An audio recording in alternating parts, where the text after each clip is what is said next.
Hi, it's Shiley, your social media teacher, and I have some really stupid easy tips that you can do with your LinkedIn. And I call them LinkedIn tips for your in-person and online networking. One thing I like to do is that while I'm actually at the event itself talking to someone, I like to look at their LinkedIn. Now, I'm not weird and be like, oh, I'm talking to you, but I'm going to look at your profile while I'm talking to you. I do something different.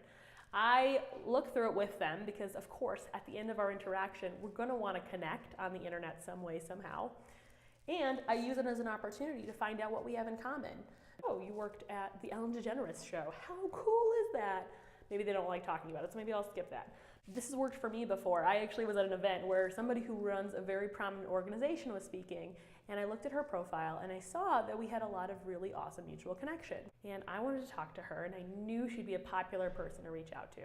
So what I did is I looked at her profile during the event, and I noticed that she had some really prominent mutual friends with me. It was people I used to work for.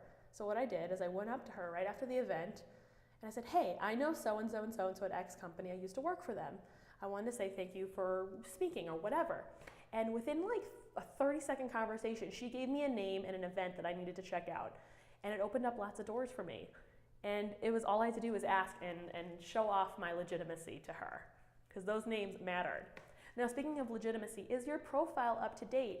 All these people are going to meet you, and they're going to check out your profile right after the event to see, who is this person? Are they legit? Do I want to work with them in the future?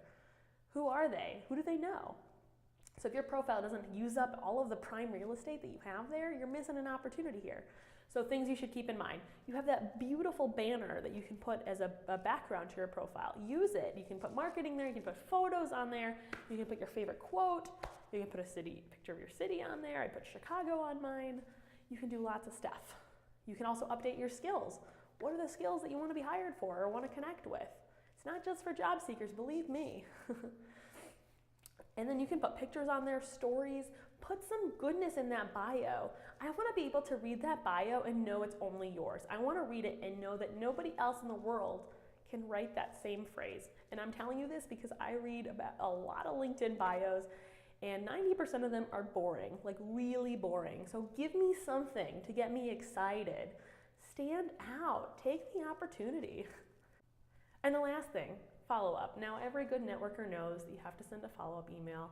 And I'll be honest, I don't always do it, and I don't always do it perfectly. But if there's someone that I like that maybe could be someone that I want to work with in the future, I always make sure to send a nice little follow-up. And not just, it was nice to meet you, you got to add a little something to it.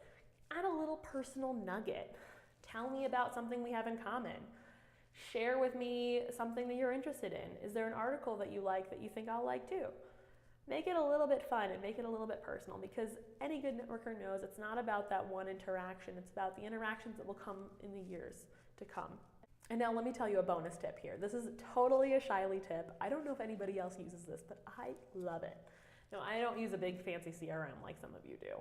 So what I do to keep track of how I met someone and who they are is that in the message itself, I'll include what event I met them at, who they were talking to, any other context clues that'll help me remember, so that 6 months down the line, when they pop up on my news feeds, I'm like, who is that person? Where did I meet them?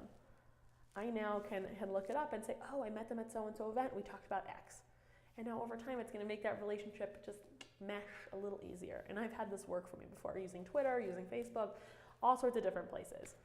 Thanks for watching LinkedIn tips for your in-person and online networking. I'm Shiley, your social media teacher. Feel free to reach out. I'd love to hear what you're doing to make your LinkedIn profile extra fabulous.